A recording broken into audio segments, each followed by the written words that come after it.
एक एज है वो वापस नहीं आएगी सर। जैसे मैरिज जरूरी है, बच्चे जरूरी हैं, मुझे तो आज खड्डा खोदना है और कल पानी पीना है। मेरे को पर्सनली ऐसा लगता है कि वो ज़मीन नहीं है। आपको क्या लगता है सिर्फ वो ब्रोकरेज के लिए अपना काम कर रहे जीरकपुर प्लैंड नहीं है। हैं? दुनिया में आए हो कुछ काम करने के लिए? नहीं, सर, मैं हमें तो डर अभी लगता है कि सारा का सारा आपके आगे अभी रख देंगे, आपको हम अच्छी तरह जानते नहीं है, क्या पता लेके चले जाओ वही हमारे पैसे। मनोज महापात्रा दोबारा नहीं आएगा सर। चंडीगढ़, पंचकूला और मोहाली के आसपास बहुत सारे नए प्रोजेक्ट बन रहे हैं रियल एस्टेट के, एंड इसमें हमारे सर्कल में कोई ना कोई ज़रूर पर्सन है जो इन्वेस्ट भी कर रहा है, और कई लोगों को डाउट्स भी हैं कि कब इन्वेस्ट करना है, कितना इन्वेस्ट करना है। और आजकल के क्राइसिस को देखते हुए, ये जो वर्ल्ड क्राइसिस चल रहे हैं, कुछ लेना चाहिए अभी या नहीं लेना चाहिए, तो इसके बहुत सारे डाउट्स मुझे सुनने में आए आजकल। तो इसके लिए मैंने सोचा कि क्यों ना किसी प्रोफेशनल कंसल्टेंट को बुलाकर उससे डिस्कशन की जाए कि कैसे इस चीज़ को कब एग्जीक्यूट करना चाहिए। And we have mister Manoj Mahapatra with us for this, जो हमें डेफिनेटली एक्सप्लेन करने वाले हैं कि हर चीज़ को कैसे प्लान करना है इस टाइम पे। He has experience of almost 20 years in this line. तो इनके एक्सपीरियंस को काउंट करते हुए हमने इनसे अच्छे तरह से बहुत से सवाल और जवाब किए, अपने हर तरह के डाउट क्लियर किए। आई होप इस पॉडकास्ट में आपके बहुत सारे डाउट क्लियर होंगे प्रॉपर्टी को लेकर, अगर आप फर्स्ट बायर हैं तो हमारे साथ बैठे हैं आज mister Manoj Mahapatra. Real estate की लाइन में ऑलमोस्ट पिछले 20 साल से काम कर रहे हैं। महापात्रा जी, आप हमें रियल एस्टेट का करंट सिनेरियो बताइए कि आपने 20 साल निकाले हैं इसमें, अब आपको करंट में क्या चीज़ें दिख रही हैं जो 20 साल पहले थी और अब हैं और अब नहीं है, या फिर? सनी जी, ऐसा है कि 20 साल पहले क्या था कि रियल एस्टेट के लिए बहुत कम लोग आते थे और उसको वो इतना ज़्यादा, जो चंडीगढ़, स्पेशली मैं ट्राई सिटी की अगर बात करूँ, चंडीगढ़ के अंदर लोगों को ये लगता था कि फर्स्ट हमारी प्रायोरिटी रियल एस्टेट नहीं है। बट आज मुझे ये लगता है कि हर एक 3 में से 2 बंदे को ये लग रहा है कि रियल एस्टेट हमारी पहली प्रायोरिटी है। जैसे अब यंगस्टर आ रहा है जॉब के लिए या बाहर से न्यू चंडीगढ़ के लिए, तो सबसे पहले उसकी जो प्रेफरेंस है वो रियल एस्टेट है। उसमें रेजिडेंशियल है, हाँ। अगर किसी के पास ऑलरेडी रेजिडेंशियल है तो दूसरा उसका सिनेरियो अपना कमर्शियल के लिए है। तो मेरे को ये लगता है कि आज की डेट के अंदर थोड़ा मैच्योर है क्लाइंट आज से 20 साल पहले के मुकाबले। तो ये इसलिए है कि नए प्रोजेक्ट्स चंडीगढ़ की पेरिफेरी में बनने लग गए हैं, या लोगों के पास पैसा बढ़ गया है? नहीं, देखिए, इसका तो 2-3 रीजंस हैं। इसके रीजंस ये है कि लोगों को रियल एस्टेट एक सिक्योरिटी लगती है। आज की डेट में अगर आप गौर करें कि 70% हमारी लाइफ की जो स्ट्रगल है, आज नहीं पीछे से भी अगर हम गौर करके देखते हैं तो 70% जो लोगों की रिक्वायरमेंट है वो सबसे पहले घर है। राइट। हाँ। उस घर बनाने के लिए हम जॉब कर रहे हैं, बिजनेस कर रहे हैं, हमने 70% लाइफ तो सिर्फ घर बनाने के लिए लगा दी।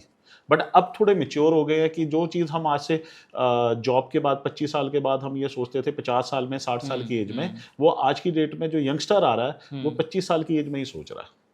तो इसलिए वो मेच्योर है थोड़ा सा। मनोज जी, मैं देख रहा हूँ कि चंडीगढ़ की पेरिफेरी में, स्पेशली न्यू चंडीगढ़ की साइड पे, कई लग्जरी अपार्टमेंट्स निकल रहे हैं आपके।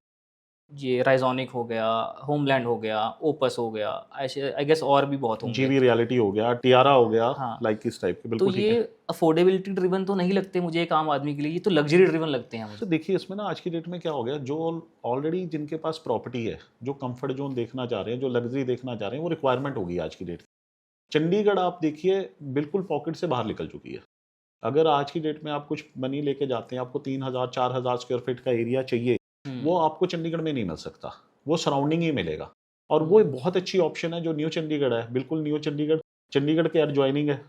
और आपको ऑप्शन मिल रही है कि 4 या 5 के अंदर आपको इसके अंदर 3000-4000 एक लग्जरी विला, जो कि हम एक कनाल हाउस में खुले वेड़े भी देख रहे थे, रूम भी खुले देख रहे थे, वो आज की डेट में लोगों की रिक्वायरमेंट बन गए हैं और वो प्रेफरेंस है। इसीलिए बिल्डर लग्जरी की तरफ जा रहा है। ठीक है। तो जैसे अब आपने लग्जरी का नाम न्यू चंडीगढ़ से जोड़ा, तो ये जो जीरकपुर है, मोहाली है, पंचकुला है, इन तीनों में से आपको क्या लगता है प्लान्ड ग्रोथ और डेवलपमेंट किसकी ज़्यादा है? तो देखिए, ऑलरेडी क्या है, चंडीगढ़ पूरा प्लान्ड है। चंडीगढ़ के साथ हम क्या चीज़ लेके चलते हैं, हम मोहाली लेके चलते हैं। मोहाली भी ऑलरेडी प्लान्ड हो चुका है, जो पहले के प्लान है। जो नए सेक्टर्स बन रहे हैं, एयरपोर्ट रोड पे ऊपर बन रहे हैं, बहुत अच्छे सेक्टर्स बन रहे हैं। अगर वहाँ पे हम मार्वेला की बात करें, आपका मेडालियन की बात करें, ला पेरिशन की बात करें, अंबिका का है, तो वो ऑलरेडी डेवलप और थोड़े से हायर साइड तरफ है बजट के।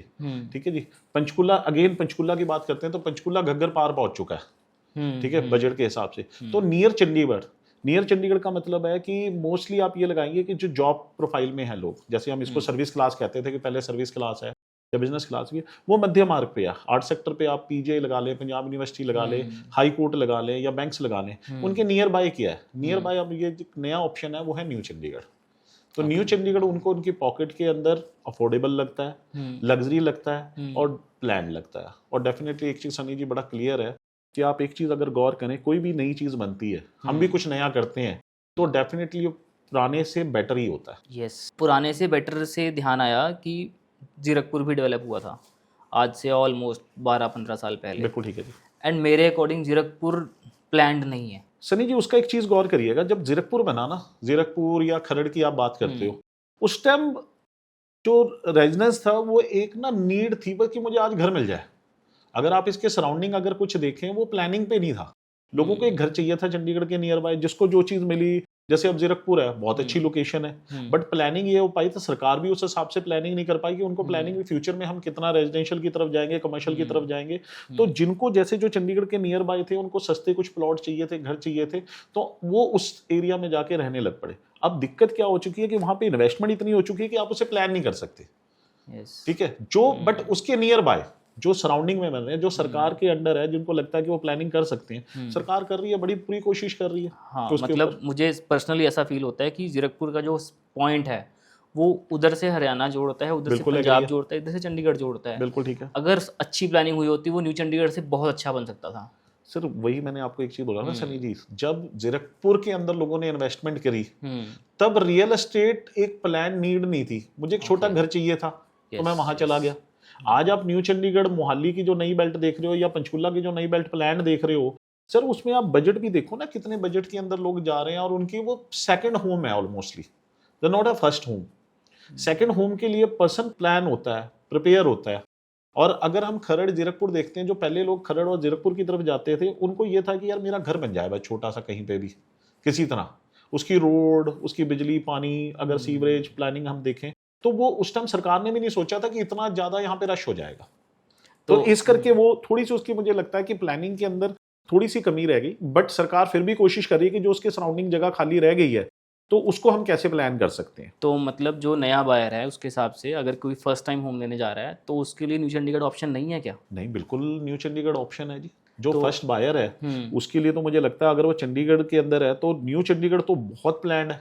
न्यू चंडीगढ़ के अंदर आप ये देखिए कि उसको तो प्लानिंग ही चंडीगढ़ की तरह की गई है, पार्किंग की हो, रोड्स की हो, ठीक है जी। उसके अंदर घर के, अगर हम ग्रीनरी की बात करें, कितना ग्रीन एरिया है, ठीक है। फिर आपके शिवालिक के बिल्कुल जो हमारा मध्य मार्ग है, दक्षिण मार्ग, दोनों का एक्सटेंशन है। बट अगेन अगर बजट की बात करें, कि बजट तो आपने बोला कि अच्छा खासा हाई है, जैसे लग्जरी अपार्टमेंट्स है, 4-5 करोड़ के हैं जो अपार्टमेंट्स, तो न्यू बायर अगर कोई आम आदमी है जो 70-80 लाख लेके चल रहा है जेब में एक घर लेने के लिए, तो उसके लिए क्या है? सर 70-80 लाख के लिए तो देखो अब थोड़ा सा न्यू चंडीगढ़ बाहर निकल गया। डेफिनेटली अगर हम 70-80 लाख के बीच में बात कर सकते हैं, तो रिजॉर्ट के 2 BHK की बात कर सकते हैं रेडी टू मूव के अंदर। अच्छा। ठीक है जी, ओमैक्स का बहुत अच्छा प्रोडक्ट है रिजॉर्ट। उसके अंदर पर्सन एंटर कर सकता है, जिसको हम फर्स्ट हाउस कहते हैं, जिसके अंदर एंटर कर सकते हैं। एड्रेस है ग्रुप का जो बिल्कुल ही बाउंड्री पे है आपके, उसके अंदर एंटर कर सकता है, छोटे फ्लैट के अंदर। ठीक है जी।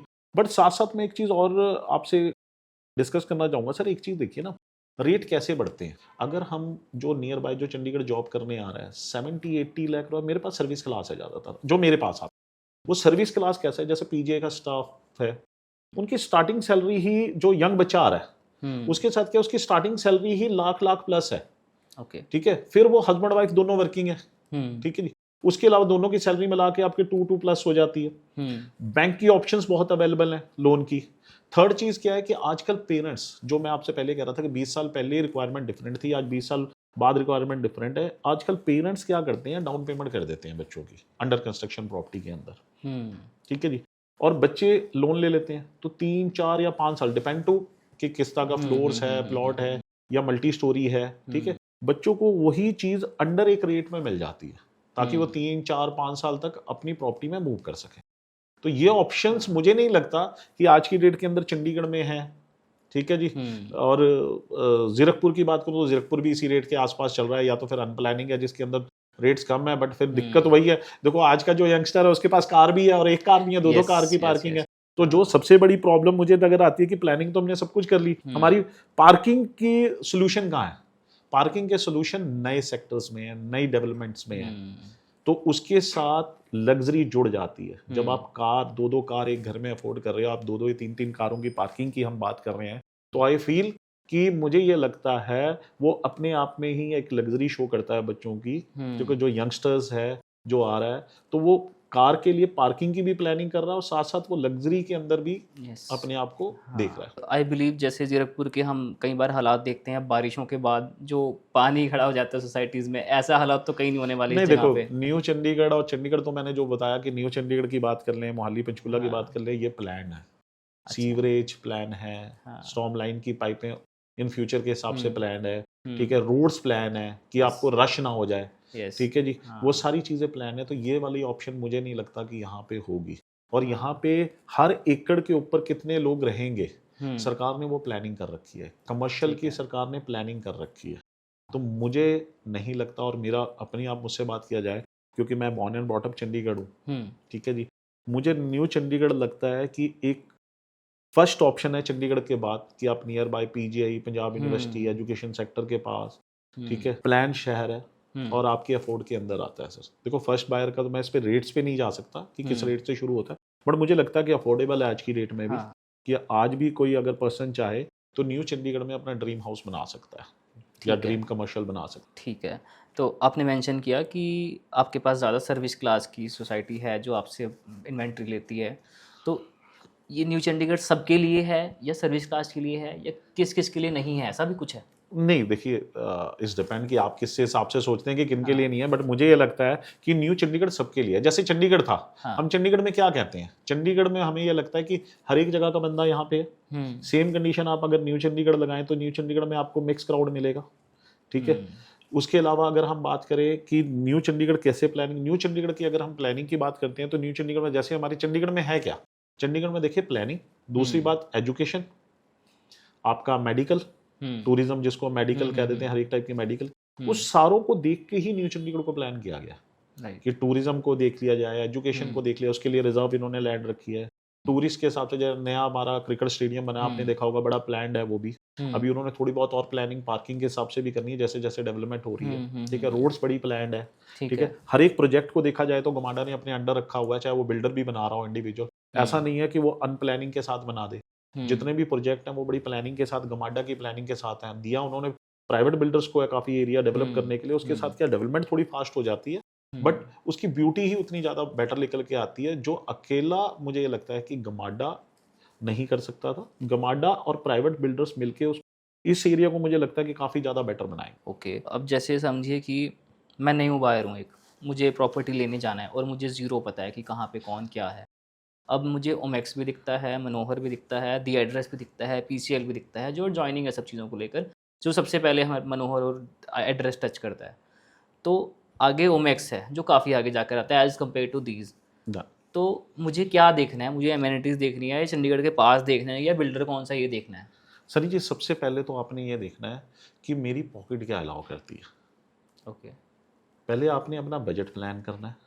उसके बाद मैं आपको एक छोटा सा बड़ा अच्छा एग्जांपल देता हूँ। जो लोग हमारे ना, आप ये कह रहे हो कि मैंने एड्रेस देखना, ये देखना, आपने सबसे बेटर कंसल्टेंट देखा। देखिए, अगर आपको कोई तकलीफ है या किसी चीज की बॉडी को जरूरत है, आप डॉक्टर क्या देख के जाते हैं कि मुझे किस एरिया स्पेशलिस्ट चाहिए। सेम चीज सर, एक चीज याद रखना कि आज की डेट में आप अपना ब्रेड एंड बटर लेके जा रहे हो। मैंने जैसे आपको पहली बार में कहा कि हम 70% लाइफ ट्रैवल ही घर बनाने में और इस चीज के लिए करते हैं, जहाँ सारे आपने सबसे पहले बेटर कंसल्टेंट देखना। आपने चेक करना है कि इस कंसल्टेंट को कितना एक्सपीरियंस है जिससे आप चीज लेने जा रहे हो।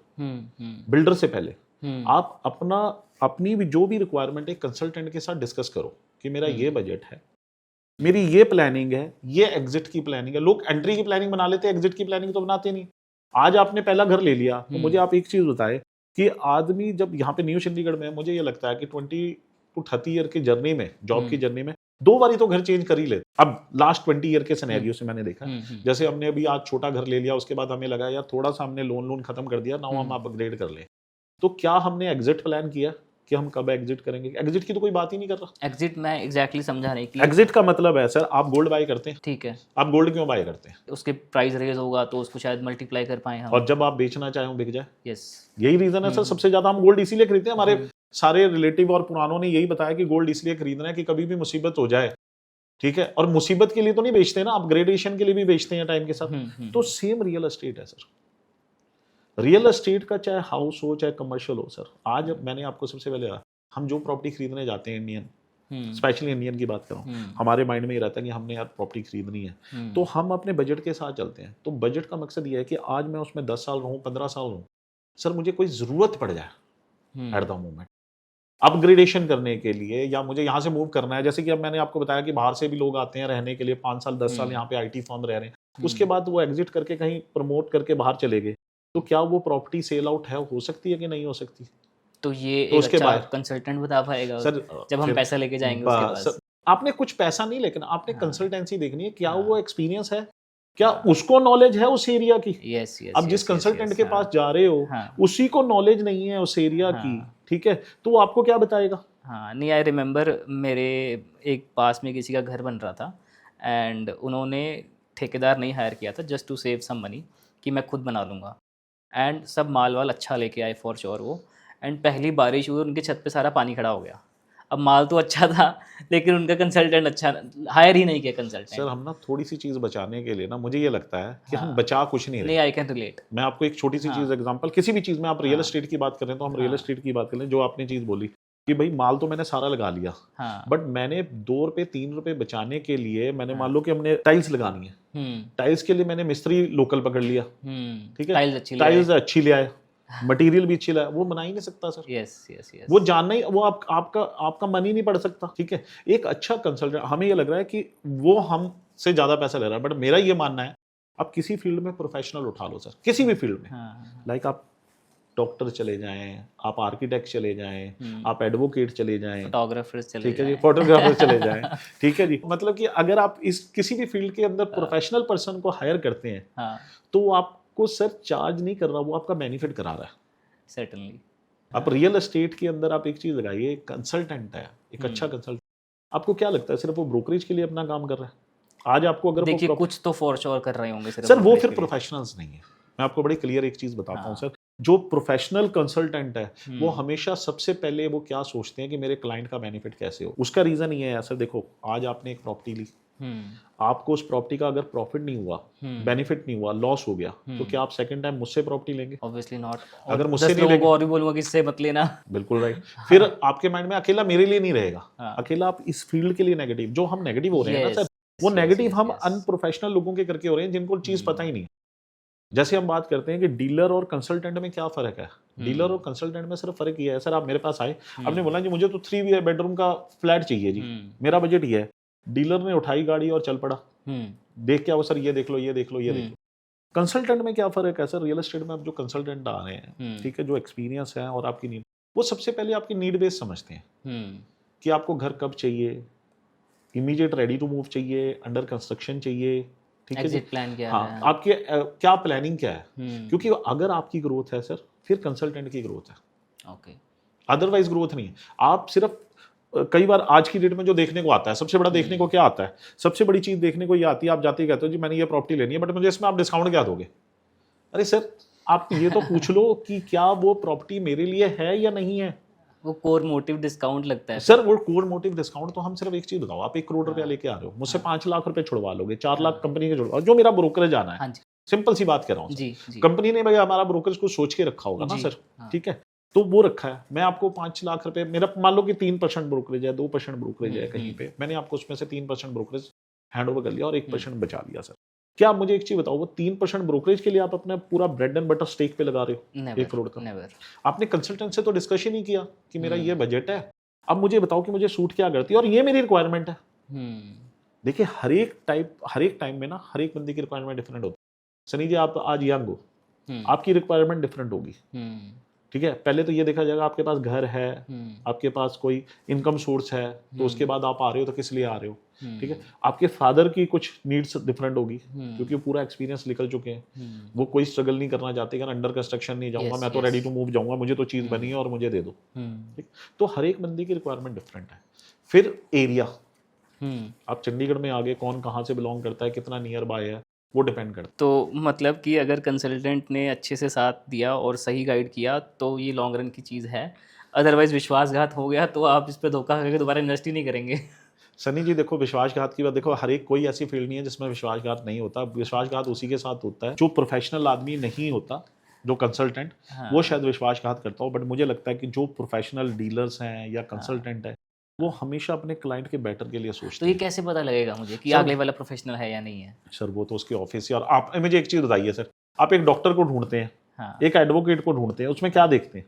शायद उसका एक्सपीरियंस क्या है और उसने कितने कस्टमर्स को डील किया है, या उसका नाम बचता है मार्केट में, टू बी वेरी ऑनेस्ट। तो सेम सर कंसल्टेंट में भी तो सेम है सर, रियल एस्टेट कंसल्टेंट के अंदर भी तो सेम है, कितने साल से वो मार्केट में है, कितने से वर्किंग है। जो फर्स्ट डे ही आती है अपनी दुकान खोल ले, वो आपको क्या बेचेगा सर? और एक बात इससे ध्यान आई, मतलब मुझे किसी ने बोला था कि जिसका नंबर पिछले 10-12 सालों से नहीं बदला ना, वो बंदा सही चल रहा है मार्केट में। सर देखो, नंबर तो मेरा ये मानना है कि नंबर तो एक ऐसी चीज है आज की डेट के अंदर कि नंबर आपका ना सब बिजनेस, फैमिली, रिलेशंस, आपका मोबाइल नंबर है। यस। ठीक है, मोबाइल नंबर अगर आपका चेंज होता है और हाँ, रेगुलर चेंज हो रहा है, हाँ। उससे तो बिल्कुल ही कुछ मत खरीदो सर, Yes, घर का भी yes, सामान yes, मत yes, खरीदो yes, सर। हाँ। ठीक है, तो मोबाइल नंबर तो मुझे लगता है सर ये हमारा इनकम सोर्स है, जो एक्सपीरियंस है मोबाइल नंबर है।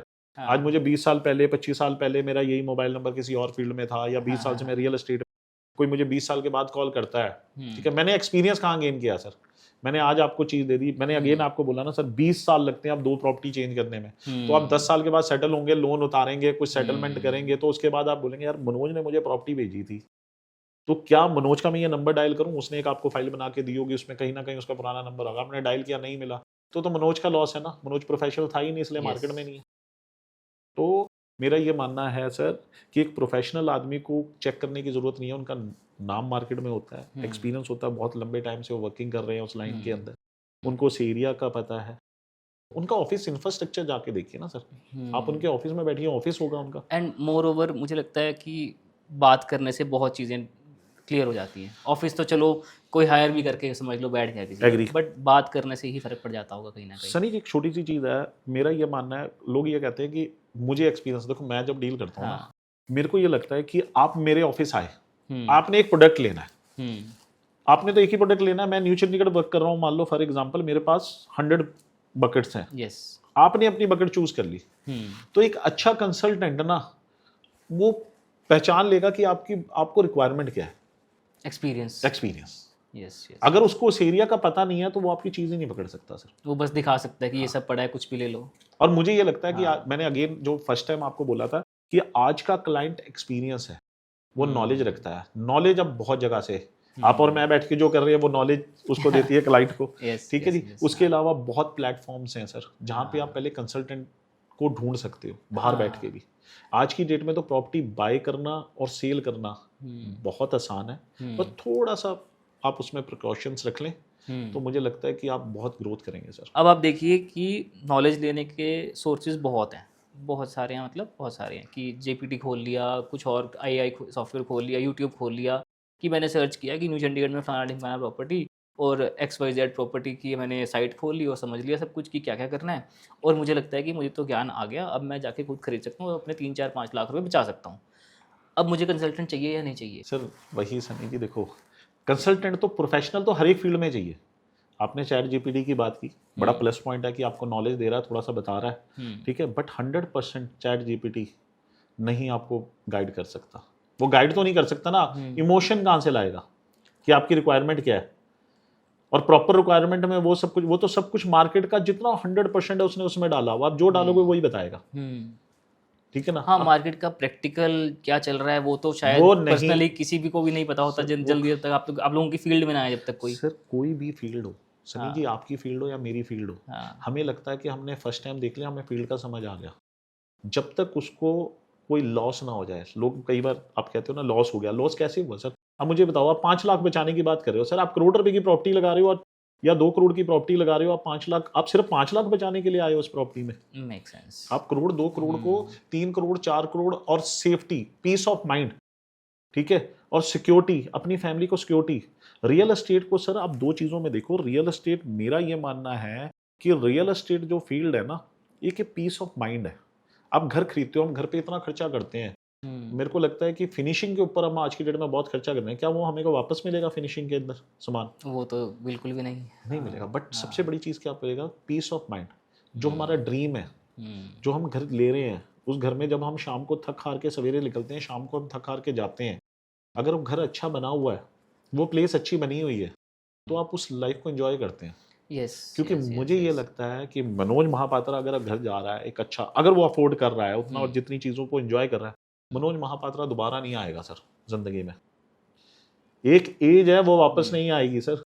आप एंजॉय करने के लिए दुनिया में आए हो, कुछ काम करने के लिए, अपनी लाइफ पैशन जरूरी है। नहीं, सब कुछ जरूरी है सर, सब कुछ जरूरी है। जैसे मैरिज जरूरी है, बच्चे जरूरी है।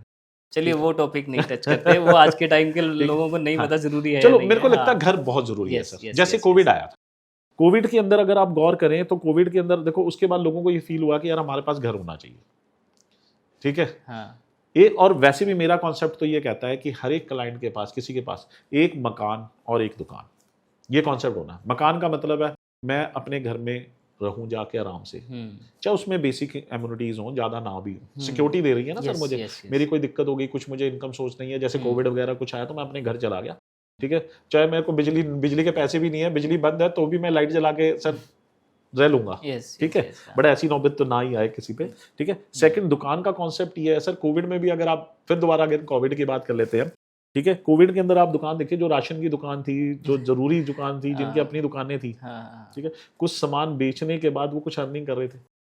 तो मकान और दुकान का कॉन्सेप्ट तो सर, चाहे आप वर्किंग हो, चाहे आप बिजनेसमैन हो, ठीक है, मुझे ये लगता है कि आपके पास मकान और दुकान का कॉन्सेप्ट होना ही चाहिए, और पहले दिन से आप माइंड में डाल लें सर। मतलब ये आई गेस आम आदमी के लिए तो बहुत ज़रूरी है, सबके लिए ज़रूरी है सर। आप क्या सोचते हो? देखिए अगर मुझे लगता है बिजनेसमैन कि है, जो बिजनेस ऐसे कर रहे हैं, जो आजकल तो टूरिंग बिजनेस इतने हैं, एलीट क्लास है, लोग वेस्टर्न कल्चर फॉलो करते हैं, वर्ल्ड घूमते हैं, घर ही नहीं रखते हैं, वो चीज़ें अलग हो गई मुझे लगता है सर। ये आपको लग रहा है, शायद आप यंग बच्चों की आज की बात करो जिनके पेरेंट्स ने घर बना दिया है, उनके पास घर है, इसलिए उनको पता नहीं लग रहा कि घर नहीं है, पेरेंट्स का घर है। आज हम अगर अब बात कर रहे हैं कि जो ये कल्चर फॉलो कर रहे हैं, कल्चर जो टूर कर रहे हैं सर, कहाँ से कर रहे हैं?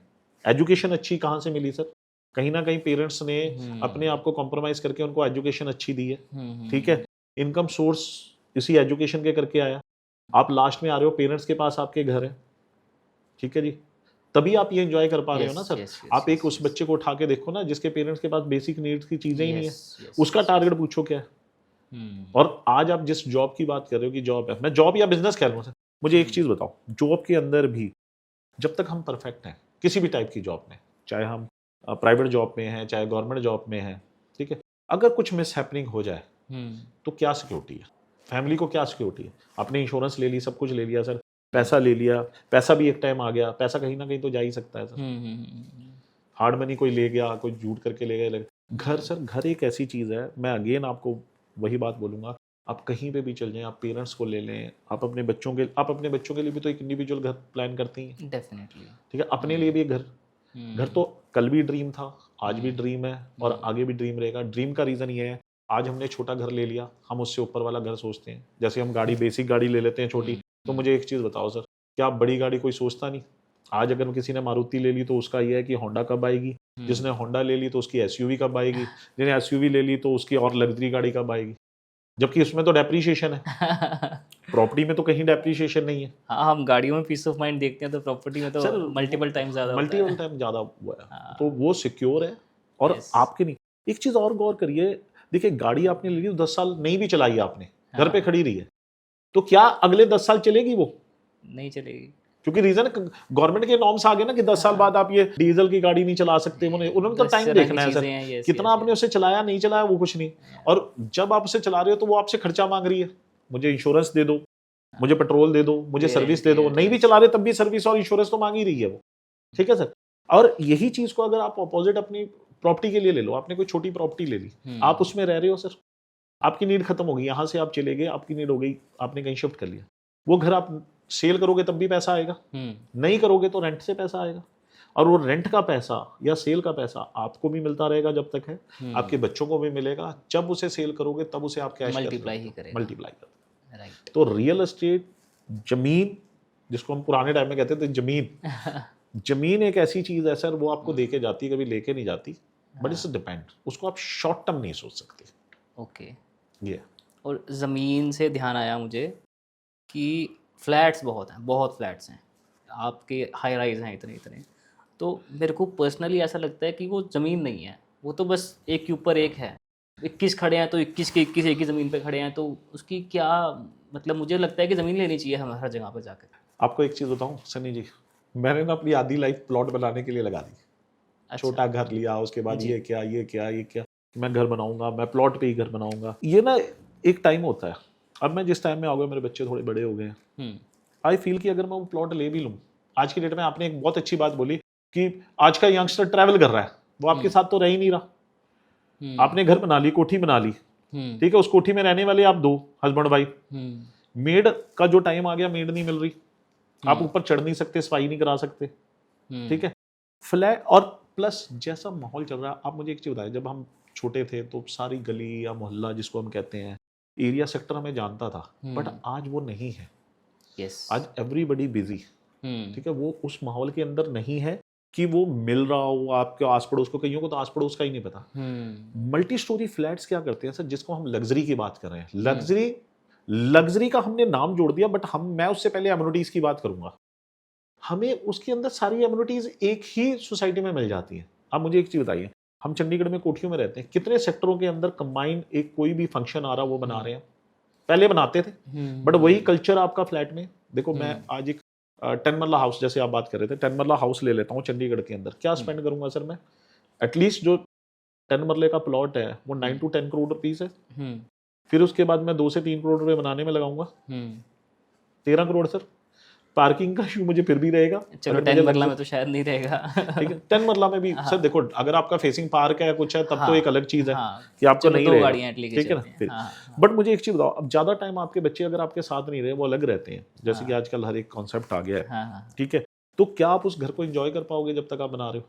उसकी मेंटेनेंस में ही लगे रहोगे। फ्लैट क्या करता है और सिक्योरिटी देता है वो।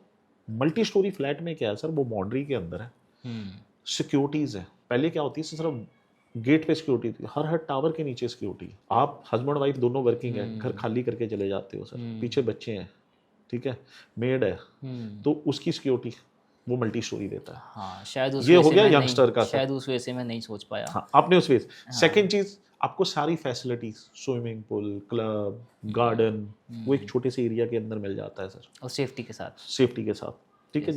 थर्ड चीज पार्किंग, जो planning double triple basement planning हो रही है पार्किंग, क्योंकि आप लाइफ एंजॉय कर रहे हो, आपके पास पैसा भी है, तो अगर यंगस्टर के पास, ठीक है जी, तो वो फैसिलिटी भी आपको मिल रही है।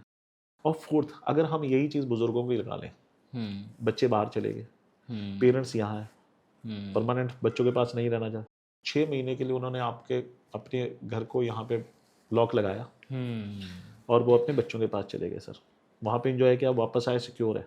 कोठी आप छोड़ के चले जाएं, 6 महीने के अंदर आपकी कोठी साफ हो जाएगी। तो वही घूमता रहता है कि क्या चल रहा है, क्या आप पीस ऑफ माइंड आया ही नहीं ना। फ्लैट के अंदर आपको सारी, और फिर आपने 13 करोड़ को स्टक कर रखा है। मैं अब दूसरी वे पे आ जाता हूँ। आज के बच्चे ज्यादा बेटर हैं, आपने स्टडी करा दी, एजुकेशन करा दी, बच्चे परफेक्ट सेटल है, वो आपसे 1 रुपया नहीं मांग रहे, अरे हमें आपसे चाहिए नहीं। आज के बच्चों को ये भी है, सेटल करा दिया, वो आपका पैसा भी नहीं मांग रहे, सेटल हो गए, एक जगह बेटर है।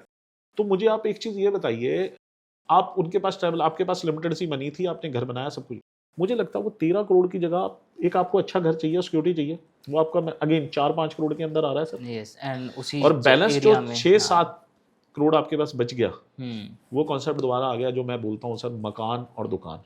मकान आप रहने के लिए बना ली, 7 करोड़ रुपया आपने रखा हुआ, कुछ आप बैंक में रखा हुआ है, कुछ आपने रेजिडेंशियल में अपनी सेफ्टी, क्योंकि एज है तो कुछ आपको मेडिकल के लिए भी चाहिए होगा, और ठीक है, उसको आपने कुछ पोर्टफोलियोज डिफरेंट बना के, कुछ एक कमर्शियल या रेजिडेंशियल प्रॉपर्टी बनाई जिससे रेंटल आ रहा है। उसी रेंटल इनकम के साथ अपने आप जो ड्रीम्स हैं, जो घूमना है, कुछ रह गया, आप जैसे पूरी जिंदगी काट ली आदि, तो ज्यादा फैमिली को बहुत जगह घुमाया फिराया नहीं, या कुछ चीज मेरी फैमिली ने कॉम्प्रोमाइज किया, हम तो सवेरे से लेकर शाम तक काम पे ही लगे रहे, ठीक है, तो वो चीज आप उससे आप अपने ड्रीम्स पूरे कर सकते हो सर, रेंटल इनकम से। और वो रेंटल इनकम कैसा है सर, जो चीज आप कहते थे, अब मैं एक जॉब करने जा रहा हूँ, मॉर्निंग से लेके इवनिंग तक 8 आवर्स, गवर्नमेंट एम्प्लॉय की बात कर रहा हूँ सर, या प्राइवेट जॉब की बात कर रहा हूँ सर, तूफान हो, बारिश हो, आपको जाना है, तब सैलरी मिलेगी आपको।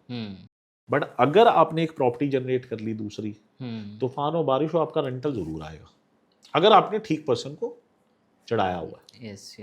टेनेंट आपका ठीक है, आपने बहुत ज्यादा हैवी रेंट पे नहीं चढ़ाया, एक अच्छे रेंटेड को थोड़ा कॉम्प्रोमाइज करके चढ़ा दिया, तो हर मंथ आपको रेगुलर इनकम आपको मिलती रहेगी, जिससे आपके अदर एक्सपेंडिचर आप उससे another peace of mind yes, हम उसे यूज। अब समझिए कि मैंने सिर्फ एक इन्वेस्टमेंट पर्पज से आना है, अब मुझे ये सोचना है कि कमर्शियल ज़्यादा तेज़ बढ़ेगा या रेजिडेंशियल ज़्यादा तेज़ बढ़ेगा, तो मुझे किस में इन्वेस्ट करना चाहिए? देखो सनी जी, इसके अंदर ना फिर आपका बजट मैटर करता है।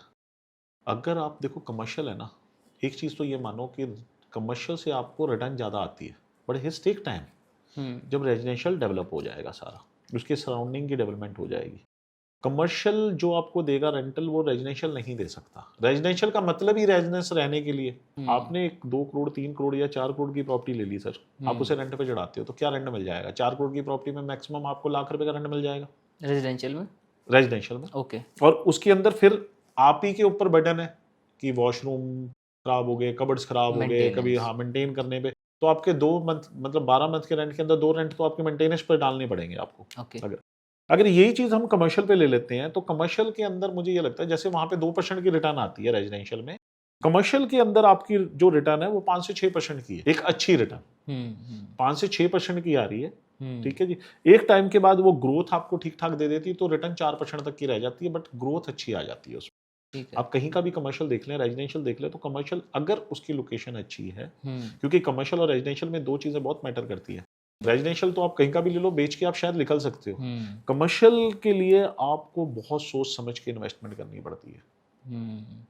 मतलब उसकी लोकेशन फॉर श्योर उसकी लोकेशन, फुटफॉल, ठीक है जी, और क्या फ्यूचर है वहाँ का, बहुत बहुत सारी चीज़ें उसमें अगेन involve- कंसल्टेंट बताएगा अच्छी तरह से। वो आपको भी थोड़ा गाइड करना पड़ेगा ना कि कहाँ से आएगा। आपने मुझसे क्वेश्चन पूछ लिया कि मुझे कमर्शियल दिला दो, कमर्शियल में आपका बजट क्या है, फिर आप मुझे बजट बताएंगे, उस बजट के अंदर मैं आपको बताऊंगा कि ये चीज़ आएगी। फिर आपका अगला क्वेश्चन मेरे लिए होना चाहिए कि मुझे इससे रिटर्न क्या आएगी आफ्टर पोजेशन।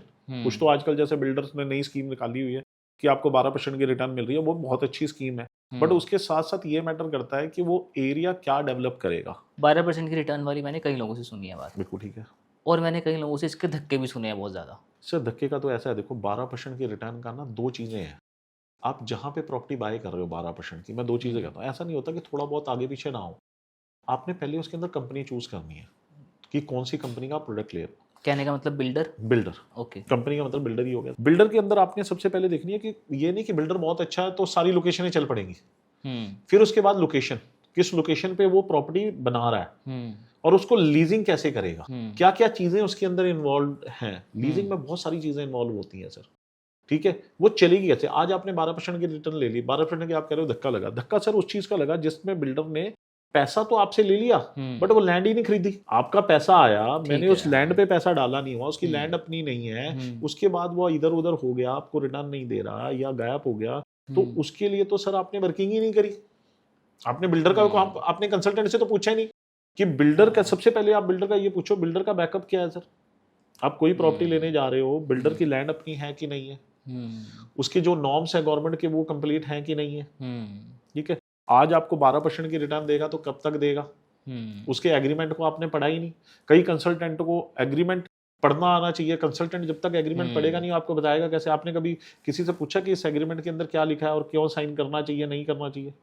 कुछ पॉइंट पे तो हमें बिल्डर के हिसाब से ही चलना पड़ता है। मतलब ये चीज़ें तो मुझे लगता है कि कंसल्टेंट की पूरी रिस्पॉन्सिबिलिटी होनी चाहिए कि एग्रीमेंट के अंदर क्या है क्या नहीं है उसको बताए आगे वाले। कंसल्टेंट की रिस्पॉन्सिबिलिटी फिर अगेन वही आ गया ना सर। आप एक अच्छा कंसल्टेंट ले रहे हो तो वो आपको सब कुछ बताएगा ना सर कि ये लोकेशन है, इस लोकेशन के अंदर ये रिटर्न आ रही है, ये टिल पोजेशन तक आपको रिटर्न आएगी। आफ्टर दैट देखो मेजर जो कहानी शुरू होती है ना सर, वो पोजेशन होने के बाद शुरू होती है। पोजेशन तक तो बिल्डर ने आपको पैसा दे दिया, बहुत अच्छे बिल्डर हैं, रिटर्न दे रहे हैं, ठीक है जी।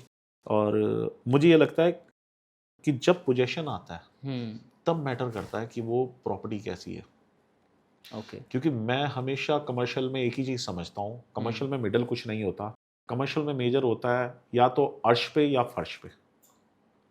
अच्छा, सिंपल सी 2 भाषा समझ आती है कमर्शियल के अंदर, मिडल का कुछ नहीं तो इतना तो श्योर हो आप कहीं ना कहीं, या मैं श्योर हूँ कि जो इतना कमर्शियल बन रहा है मोहाली में, पंचकुला में भी शायद होंगे कुछ जगहों पे, और आपका न्यू चंडीगढ़ में, जीरकपुर में, तो सब के सब तो अर्श पे जाएंगे नहीं। बिल्कुल नहीं जाएंगे, ठीक है। फर्श पे भी रहेंगे कहीं ना कहीं, फर्श वालों को भी बेचा जा रहा है। सर कहानी मैंने अगेन आपको एक चीज बोली ना, अर्श और फर्श का मतलब ये है कि आप क्या सोच के जा रहे हो। अर्श और फर्श का ये मतलब नहीं कि प्रोजेक्ट फेल हो गया। Okay okay. मैं ये नहीं कह रहा कि अर्श का मतलब कि आप 100 करोड़ 200 करोड़ की आपकी प्रॉपर्टी बढ़ गई, फर्श का मतलब है कि प्रॉपर्टी जीरो हो गई। सर देखो जब आप कोई चीज लेने जाते हो, हर एक प्रोडक्ट में डिफरेंट टाइप है। एक आप जा रहे हो कि मुझे तो रेंटल मिलना चाहिए, अभी जैसे आपने बोला मैंने इन्वेस्टमेंट करी और मुझे रेंटल मिलना चाहिए, आप सिर्फ आपको रेंटल चाहिए, ओके। ठीक है, हाँ। तो आपका पर्पस डिफरेंट है, ठीक है। एक पर्सन आ गया जी मैं अपना ऑफिस खोलूंगा जी, मुझे तो अपनी रिक्वायरमेंट है, उसके लिए कॉन्सेप्ट डिफरेंट आ गया।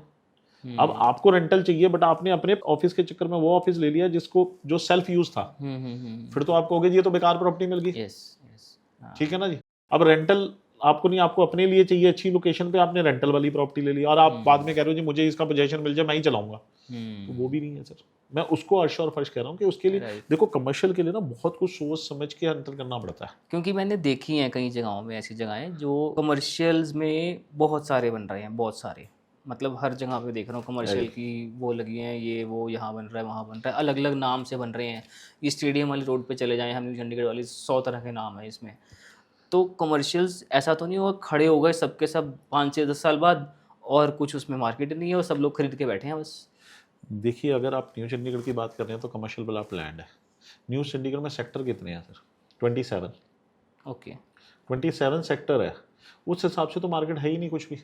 आप चंडीगढ़ लगा लो कितने सेक्टर हैं सर आपके, हर एक सेक्टर की एक इंटरनल मार्केट है, फिर एक आउटर मार्केट है, यस। फिर उसके अलावा 17 सेक्टर की मार्केट है। देखिए कमर्शियल जब बनता है ना, कमर्शियल नीड बेस को देख के बनता है, अगर प्लानिंग से बना रहे हो। जैसे मोहाली की अगर आप कमर्शियल देखोगे, प्रॉपर मोहाली का कमर्शियल तो अच्छा चल रहा है, ठीक है। डेवलपमेंट अभी और रेजिडेंशियल चल रही है, अभी तो एयरपोर्ट चलेगा, ठीक है, और चीज़ें बढ़ेंगी। उसके अलावा अगर आप न्यू चंडीगढ़ की बात करें तो न्यू चंडीगढ़ में तो अभी डेवलपमेंट बहुत आगे तक जानी है। अगला 10 ईयर सर न्यू चंडीगढ़ के लिए बूम है, मैं ये फील करता हूँ। शायद मैं एक बहुत ही लेमैन की तरह देखता हूँ इस चीज़ को ना, कि अगर मैं एयरपोर्ट की साइड पे जाता हूँ, एयरपोर्ट रोड पे देखता हूँ तो बहुत बहुत बड़ी बड़ी कमर्शियल्स हैं और कमर्शियल ही कमर्शियल है। ऐसा लगता है कि सब जगह थोड़ी चलेगा। सर वही मैं आपको एक चीज़ बता रहा हूँ ना कि आपने सबसे पहले क्या चीज़ देखी कमर्शियल के अंदर, आपने वर्किंग देखी कि जिस कंपनी का आप कमर्शियल खरीदो उसकी लीजिंग की क्या प्लानिंग है और किस पर्पस के ऊपर प्लानिंग कर रहा है। वो तो रिस्क भी है ना, पर कंपनी मुझे रीज दिखा दे कि ये ब्रांड्स आएंगे, नहीं आए कल को, फिर क्या करूंगा कंपनी से मैं? फिर अगेन आपने एक चीज करी, आपने कंपनी, आप एक कंपनी से चीज लेने जाते हो, आप एक मेडिसिन खरीदने गए सर डॉक्टर के पास, डॉक्टर को बिना पूछे, वो तो 100 तरह की मेडिसिन दे रहा है, सर दर्द की ये मेडिसिन है, ये मेडिसिन है, ये ले लो, वो आपके बारे में क्यों सोचेगा? हाँ केमिस्ट, राइट, हाँ ठीक, केमिस्ट हो गया। या आप अगर बिल्डर के पास भी चले गए सर, मैं ये मेरा मानना है, बिल्डर के पास आप एक या दो प्रॉपर्टी लेने जा रहे हो, बिल्डर तो हजारों प्रॉपर्टी बेच रहा है, हाँ ठीक है। बिल्डर ने कंसल्टेंट क्यों रखे हैं? यस, उनको सर्विस चार्जेस क्यों दे रहा है? कि जो उनका एम्प्लॉय, क्योंकि ये 24 आवर सर्विस है सर एक तरह से, ठीक है, जो इनका एम्प्लॉय 8 आवर की जॉब में आपको नहीं दे पा रहा, जो कंसल्टेंट है, प्रोफेशनल कंसल्टेंट है, अगर आप ओरिजिनल देखो तो 14 to 16 आवर वो आपके लिए अवेलेबल है। ये तो आपने भी गौर किया होगा ना, मैं 8-9 बजे उसे फोन करूं तो 9 बजे भी आ जाएगा वो कंसल्टेंट। अब मुझे, अगर आप मेरे क्लाइंट हो, आप मुझे रात के 9 बजे फ़ोन करते हो, आपका मेरा कंफर्ट जोन है, तो मैं 9 बजे सबसे पहले आपके पास आऊँगा। मतलब पहली बात तो कंपनी आपको, ये आपने बड़ा अच्छा शब्द बोला, सर्विस चार्जेस बोलेंगे instead of brokerage. Sir brokerage हमने एक नाम दे दिया है brokerage, this is service charges, ये सर्विस के लिए दे रही है। जो आपने 3 या 4 साल 5 साल आपने कंसल्टेंट से सर्विस लेनी है, मैंने अगेन आपको बोला सर कंसल्टेंट, ब्रोकरेज होती है वन टाइम बेचने के बाद आपने ब्रोकरेज दे दी एक दूसरे के साथ। मैंने जो आपको कंसल्टेंट ने जो सर्विस दी है, जो कंपनी उसको पे कर रही है, ऐसे नहीं पे कर रही कि कोई जाए और ले आए, कंपनी उसको पे कर रही है कि उनके क्लाइंट को उनका कंसल्टेंट जो प्रोडक्ट बेचा है उसके ऊपर जो 2 साल 3 साल 5 साल जो लगेंगे उस पर वो सर्विस देगा। सर्विस की अगेन वही वाली बात है कि सर्विस के ऊपर तो कोई डिस्कशन ही नहीं है। मैंने आपको क्या बोला, आप 5 लाख के लिए आया, आज आपने डिस्काउंट किया, उसके बाद आप कहते हो यार मेरा तो कंसल्टेंट मिल नहीं रहा, कंसल्टेंट को तो बचा ही कुछ नहीं सर। 5 साल अगर उसने सर्विस देनी है, आपने कॉल कर दिया सर, सिंपल सी एक चीज लगाओ, आप पूरा मंथ का एक चार्ट लगाओ, आपको 10 या 15 बारी तो आपके लिए सर्विस के लिए बजाएगा इनिशियली जब चाहिए होती है। और एक एक्सपीरियंस लेवल भी तो लगाओ ना सर कंसल्टेंट का, उसका एक्सपेंडिचर भी लगाओ। आज की डेट में आप एडवर्टाइजिंग लगा लो, आप ऑफिस के एक्सपेंडिचर, वो भी तो बढ़ गए। सब कुछ अपनी जेब में डाल के घर थोड़ा चला गया, राइट। अगर हर एक कंसल्टेंट सब कुछ बताओ तो रोज अगले दिन बिल्डर होता, फिर तो सारे इसी लाइन में। नहीं, I totally believe in paying professionals. मैं खुद एक प्रोफेशनल हूँ, तो मैं इस चीज़ को समझता हूँ कहीं ना कहीं प्रोफेशनल को पे करने का हमेशा फ़ायदा होता है। वो प्रोफेशनल को आप किसी भी साइज में कि मेरा ये बजट है सर, मुझे आप बेस्ट बताओ, but we have to be clear with the budget also, definitely हमारा ये बजट है जी। सर विदाउट बजट तो कुछ भी नहीं होता सर, किसी भी चीज में, कोई भी चीज में आप विदाउट बजट कहाँ जाते हो? कोई घर का काम कराना है, अपने शूज लेने जाना है, कुछ भी करने जाना है, विदाउट बजट आप कहाँ जाते हो? आप राशन लेने जाते हो, विदाउट बजट जाते हो? आप 2000 के 4000 कर सकते हो। हाँ, 2000 फर्स्ट विजिट में हम ना बताएं शेफ को हाँ। क्लियरली, बट हमें एट दी एंड अगर आप पे विश्वास है तो we have to be sir clear मुझे विद यू। लगता है कि आपको फर्स्ट विजिट पर भी बताना चाहिए सर कंसल्टेंट मैं को। एज अ लेमैन मैं आपको फर्स्ट विजिट में जाके क्यों बताऊं मेरे पास कितने पैसे हैं? नहीं नहीं, ये बताने की जरूरत है सर। आप सारी चीजें, आपके पास पैसे थोड़ा है। आप मुझे एक चीज बताओ, आपने तो पहली बात ही गलत कर दी। आपने तो ये बोला कि मैं बताऊं मेरे पास आपके पैसे, तो मैं पूछी ना, आप क्या पता आप लोन से ले रहे हो 70-80%। हाँ, but anyways you get to know the sir मैं विदाउट उसके कितना एक वो चीज, है मुझे कितना एक चीज नहीं बताओ, है। आप मेरे पास आए, मुझसे आपने मिले, आपने मुझे बोला ये प्रोडक्ट मुझे चाहिए। आप जब तक मुझे प्रोजेक्ट बजट नहीं बताओगे, मैं हाँ आपको प्रोडक्ट कैसे बताऊंगा? हाँ, नहीं मतलब क्योंकि मेरा प्रोडक्ट पॉइंट भी 1000 है। मेरा पॉइंट ये था कि हम फर्स्ट टाइम आपको उतनी अच्छी तरह से नहीं जानते कि हम आपको सारे पत्ते बिखेर दें अपने आगे कि लीजिए अभी हमारे पास ये सब कुछ सर है, यही हमें यही बता दीजिए। यही यही यहाँ पे आपकी इनसिक्योरिटी नजर आ रही है। हाँ तो है ना। वो इनसिक्योरिटी किस लिए है? क्योंकि हाँ आपने प्रोफेशनल बंदा पकड़ा ही नहीं। नहीं, फर्स्ट इनसिक्योरिटी इसलिए है कि हमारा ब्रेड एंड बटर लगा हुआ है उस पर। सर मैं हमें तो डर यही, लगता है कि सारा का सारा आपके आगे अभी रख देंगे, आपको हम अच्छी तरह जानते नहीं है, क्या पता लेके चले जाओ वही हमारे पैसे। मैंने सबसे पहले आपको हाँ। क्या बोला था कि पहले आप Professional। कंसल्टेंट का पता करो। Yes, जब yes, आपने yes, कंसल्टेंट हाँ। का पता ही कर लिया हाँ। कि वो कितना प्रोफेशनल है, कितने एक्सपीरियंस के साथ है। हाँ, again I am talking about the first buyer, no ना कि वो जो 10 बार ले चुका है मार्केट में, उसको सर पता देखो, है। फर्स्ट बायर को तो बहुत ज्यादा सिक्योर होके चलना चाहिए आपकी बात में। तो हाँ। उसके लिए तो फिर अगेन वही बात है, उसको तो सबसे ज्यादा जरूरत है प्रोफेशनल कंसल्टेंट। जो 10-12 ले हाँ। चुका हो तो वो तो बुलाता ही नहीं, वो तो घर एक फोन करता हाँ है तो वो कहीं कंसल्टेंट। ना कहीं फर्स्ट बायर खुद को भी तेज बनाने की कोशिश करेगा इस वजह से। सर नहीं तो हमारे पास बनो। और कोई ऑप्शन सर नहीं देखो, है। हाँ। नॉलेज होनी बहुत जरूरी है। आप कोई प्रोडक्ट लेने जा रहे हो और हाँ। आपको उस प्रोडक्ट की नॉलेज ही नहीं है, थोड़ी बहुत, तो आपने एक चैट जीपीटी बोल दिया मार्केट से। मैंने आपको अगेन बोला कि आज के लोगों को अवेयरनेस है, बहुत सारे प्लेटफॉर्म है जहां से लिटिल बिट अवेयरनेस आ रही है, 30-40%। देखो, आप कोई चीज लेने जा रहे हो, आपने एक प्रोडक्ट फाइनल कर लिया कि मुझे चंडीगढ़ कोई प्रोडक्ट लेना है, तो आपने खुद ही बोला कि मैंने चैट जीपीटी और 99 एकड़ या हमने housing.com या मैजिक ब्रिक से आपने डिटेल हासिल कर ली। तो उसमें तो आपने कुछ ना कुछ तो डिटेल निकाल ली नहीं ना कि इस बजट के अंदर ये चीज आएगी। ठीक है, फिर आपने कंसल्टेंट की भी वर्किंग कर ली। अब फर्स्ट डे तो कंसल्टेंट के पास चले ही नहीं गए, फर्स्ट डे तो आपने खुद ट्राई किया सर कि मुझे कहाँ से क्या चीज मिलेगी। आपने 90% वर्किंग तो कर ली आज की डेट के अंदर। मैं अपने ट्राई सिटी के बंदे की बात कर रहा हूँ कि जो यहाँ का क्लाइंटेज है उसने 90% वर्किंग तो ऑनलाइन कर ली। अब 10% क्या है, प्रोफेशनल और ट्रस्ट। चलिए अब थोड़ा सा इसका टेबल घुमा के देखते हैं। वैसे ही एक नथिंग पर्सनल, आप मेरे पास आए कि सनी मुझे एक फोटोग्राफी करवानी है और मुझे ये सब करवाना है और मुझे ये कितने में मिलेगा, या मैं आप मुझे पहले बजट बताओगे मेरा इतना बजट है। बिल्कुल आपने बात ठीक की। देखो, फोटोग्राफी में क्या है, इसमें ना कोई मेरे ऊपर डिपेंड है कि मैं बजट तो मैं भी बताऊंगा ना आपको। मेरी मैरिज है, मान लो मेरे घर में मैरिज है, अब मैं आपको आके थोड़ा बहुत तो आइडिया दूंगा, मुझे ये चीजें चाहिए। पहले तो मैं आपको आइडिया दूंगा सारे कि मुझे ये सारी चीजें चाहिए। फिर आपने मुझसे एक चीज पूछा, सर ये सारी चीजों के लिए आपने बजट क्या प्लान किया? लिटिल बिट तो आपको मुझे बजट बताना पड़ेगा ना। क्योंकि इस वाली चीज को मैं पकड़ नहीं सकता, आप वाली चीज को, मेरी वाली चीज को पकड़ सकते हो आप कि ये न्यू चंडीगढ़ जा रहा हूँ और ओमेक्स के अंदर प्रॉपर्टी खरीदने जा रहा हूँ, तो उस प्रॉपर्टी में ये रेंज है। कुछ बेसिक तो होते ही है, गाड़ी का एक्सप्राइस होता है कि एक्सप्राइस तो इतना ही गाड़ी का। ठीक है ना, मैं इसके बाद आपके पास आऊंगा। दूसरा पॉइंट जो आप पूछना चाह रहे हो, ठीक है, आपने मुझसे एक चीज ली, आपने मुझसे पूछा, मैंने आपसे बोला कि ये मेरा बजट है, इस बजट में आप मुझे क्या दोगे। मैंने आपसे सुन लिया सर, मैं फर्स्ट डे में तो आपसे प्रॉपर्टी बाय भी नहीं कर रहा। ठीक है, फिर मैंने उसकी सर्चिंग दोबारा शुरू करी कि मुझे आपने एक चीज प्रोडक्ट बता दिया कि इस बजट के अंदर मैं ये वर्डिंग दूंगा, तो भी तो मैं वर्किंग कर ही रहा हूँ सर। एक जने के पास तो मैं फिर भी नहीं जा रहा, मैं 2 या 3 प्रोफेशनल के पास तो जा ही रहा हूँ।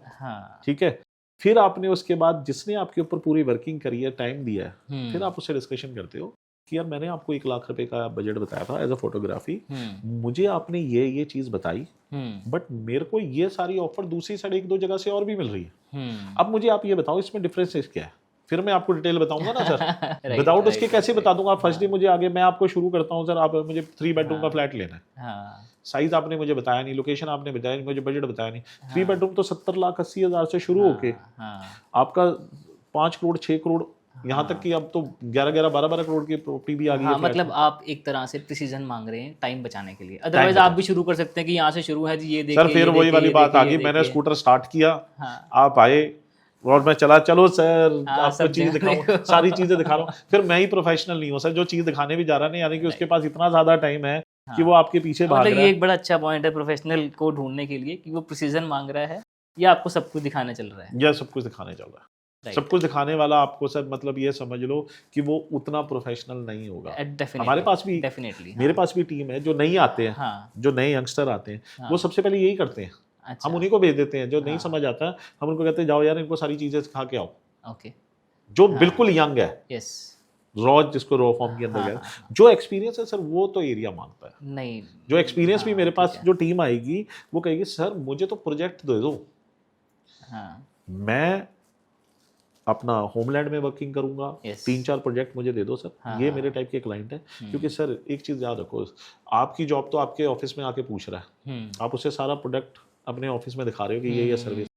देखो कंसल्टेंट का ना एक बहुत बड़ा टफ जॉब है। टफ जॉब क्या है सर, सबसे पहले वो सारी वर्किंग कर रहा है और उसे कुछ नहीं मिल रहा है, हाँ, और वो क्लियर भी नहीं है कि इसके क्लियर बाद भी भी नहीं क्या है कि इसके निकलना है, पास क्या निकलना है। निकलेगा। और सबसे बड़ी दिक्कत क्या है हमारी फील्ड के अंदर, मैं आपको रियलिटी बताता हूँ जो मैं फील करता हूँ, और मैंने अपने जितने भी जूनियर्स हैं या मेरी टीम वर्क है मैंने उनको ये सिखाया, जो फर्स्ट टाइम आया ना उस पर वर्किंग कर रहे हो, उसके बाद जो 2 या 3 महीने लेट हो जाए उस पर ज़्यादा वर्किंग करो। क्योंकि फर्स्ट टाइम वाला क्या है, जो फर्स्ट टाइम आ गया ना वो सबसे ज़्यादा काम करवाएगा सर आपसे। ओके, वो आपने एक चीज़ बोली ना, बता नहीं रहा, मैं उसे टाइम दे रहा हूँ सर, मैं तो क्लाइंट ही नहीं हैंडल कर पाऊंगा। आप एक प्रोडक्ट दिखाने जाते हो, एक सर्विस दिखाने जाते हो तो आपको हार्डली 3 से 4 घंटे लगते हैं सर एक प्रोडक्ट को समझाने में, दिखाने में। ठीक है, अगर उसका विजन अच्छा है और उस एरिया को पूरा, उस पूरे एरिया की बात कर रहा हूं मैं, नहीं कि प्रोडक्ट, जब बंदा उस प्रोडक्ट पे आके डाउनलाइन कर लेता है फिर उसको समझाने में आधा घंटा 1 घंटा लगता है। बट जो रॉ क्लाइंट है वो जीरकपुर भी जा रहा है, यस, वो मोहाली भी जा रहा है, खरड़ भी जा रहा वो है, खरड़ भी जा रहा है, वो हाँ। कंपैरिजन कैसे कर रहा है, सर मुझे तो खरड़ में ये प्रॉपर्टी मिलती है, न्यू चंडीगढ़ में ये इस रेट में आप क्यों नहीं दे रहे। ठीक है, यस, आप यस, कैसे यस, कंपैरिजन डज नॉट करोगे, मेक उसको सेंस। समझाने की कोशिश कि सर चंडीगढ़ में आप देखो ना बॉर्डर क्रॉस करते ही रेट का कितना फर्क है, हाँ जी, हाँ जी, लैंड कॉस्ट का फर्क है। हाँ, ठीक है, एरिया तो का फर्क है, लोकेशन का सर फर्क है, लोकेशन यस, और हाँ, एरिया अपने लैंड की तो ऑटोमेटिकली सब कुछ तो लैंड से रिलेटेड है। अगर आप चंडीगढ़ के अंदर कोई ग्रुप हाउसिंग आएगी तो आपको क्या लगता है वो पर एकड़ कितने की आएगी?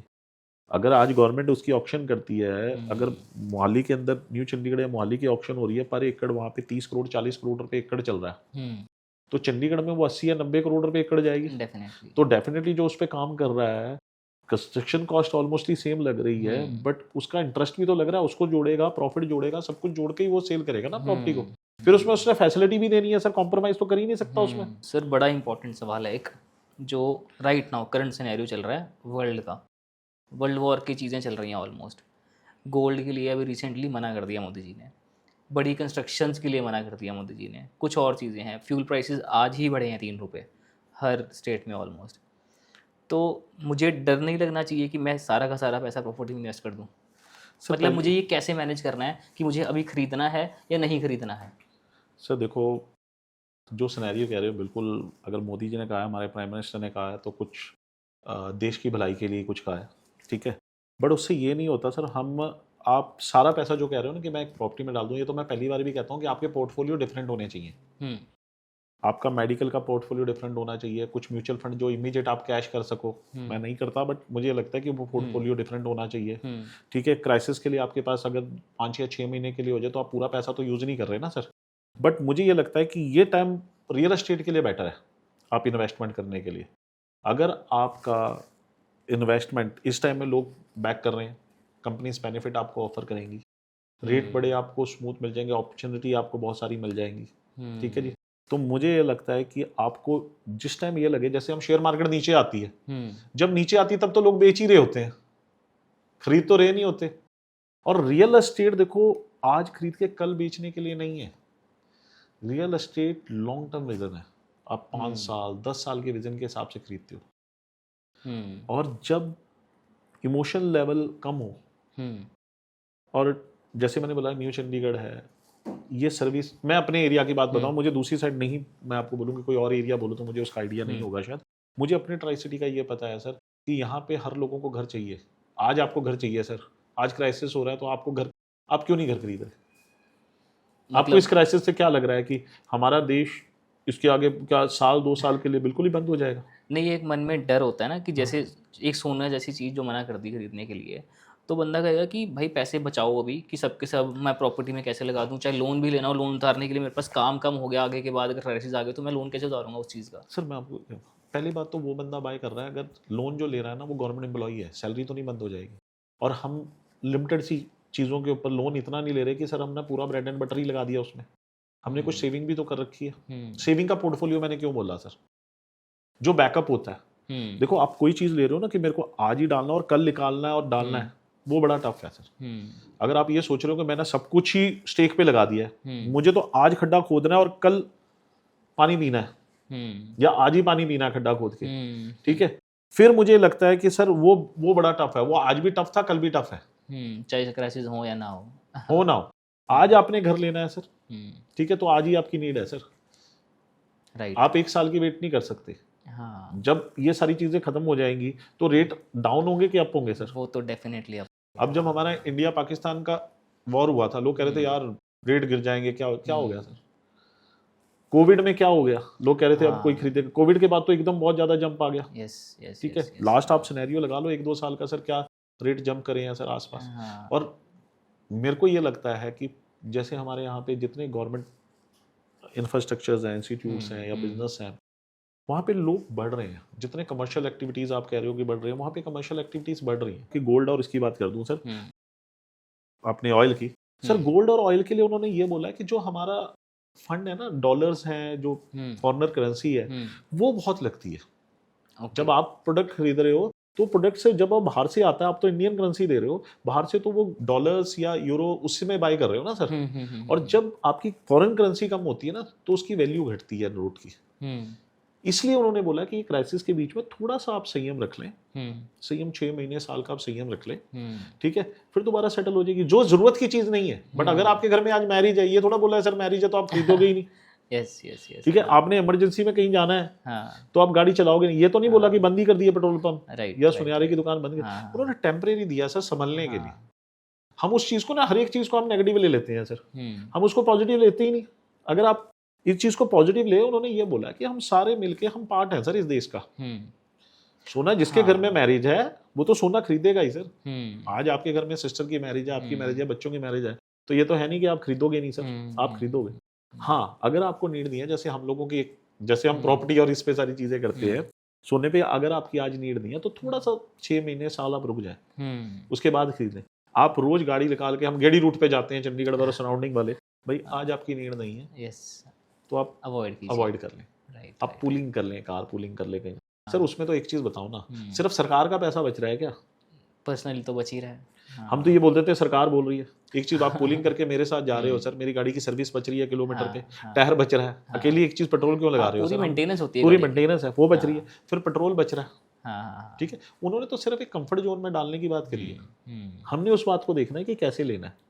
बाकी देखिए सर, सारे बुद्धिजीवी यहाँ ऊपर बैठे, हम तो उस बराबर है नहीं, ठीक है, वो कैसे देश चलाते, क्या चलाते, उनकी बराबरी हम कर नहीं सकते। हर एक सरकार का अपना एक सिस्टम है। मतलब कहने का कि अगर प्रॉपर्टी इस टाइम पे लेते हैं तो नुकसान लॉन्ग टर्म में तो कोई भी सेंस में नहीं, कभी भी लेते हैं प्रॉपर्टी। सर देखिए, आज आपको घर जरूरत है ना, तो वो आज ही जरूरत है। आज आपके पास घर के पैसे आ गए तो आज ही है, ठीक है ना। क्या पता वो कल उसकी अपॉर्चुनिटी हो ना। आपको एक फ्लोर पसंद है, आज इंस्टॉलमेंट में, क्या काम बंद हो जाएगा सर? बिल्डर बंद कर देंगे, ऐसे तो कुछ सारे घर बैठ जाएंगे सर। बेसिक्स है सर, बेसिक ये है कि अगर हम आज लग्जरी, जिसको हम लग्जरी कह देते हैं, अगर हम लग्जरी नहीं जा रहे तो नॉर्मल तो हम जा रहे, खाना खा रहे हैं सर। अगर हम पिज्जा नहीं खा रहे, 1 महीना पिज्जा छोड़ देंगे तो हम बेसिक नीड्स तो पूरी कर ही रहे हैं। तो मुझे नहीं लगता इसका कुछ ज्यादा हमारे यहाँ पे। देखो फर्क ये हो सकता है, आपके पास बहुत ज्यादा आप सेविंग रखिए। मैं तो हमेशा कभी भी नहीं कहता सर, किसी मेरे बुजुर्ग हैं जो मेरे पास आते हैं, बेटा हम सारी प्रॉपर्टी में पैसे लगा, मैं बिल्कुल भी सजेस्ट नहीं करता। मैं कहा देखो अंकल आंटी, आपको मेरी ये सजेशन है, कुछ पैसा आप अलग अपनी सेविंग में रखो, इमीडिएट रिक्वायरमेंट के लिए, मेडिकल रिक्वायरमेंट के लिए, कुछ चीज़ों के लिए उसके रखें। उसके अलावा फिर अगेन वही वाली बात मैं दोबारा दोहराऊंगा कि आपकी प्लानिंग क्या है। आप प्लानिंग तो डिस्कस करो। मैंने आपका सारा पैसा उठा के लगा दिया, कल आपके पास पैसा है नहीं, कोई क्राइसिस, बिल्कुल आपकी बात मान गया, 12% की रिटर्न नहीं आ रही। देखो क्राइसिस मुझ पे थोड़ा, ये बिल्डर भी तो वही पार्ट है, ह्यूमन ही है कि कोई दिक्कत आ गई, इनकम सोर्स नहीं आया, तो वो भी होल्ड कर लेगा थोड़े टाइम के लिए। आपने सारा ही ब्रेड एंड बटर लगा दिया, फिर आप कह रहे हो जी हम फंस गए। फंसने का तो मौका ही नहीं है ना सर इसमें। आपने प्लानिंग ही नहीं करी किसी चीज की।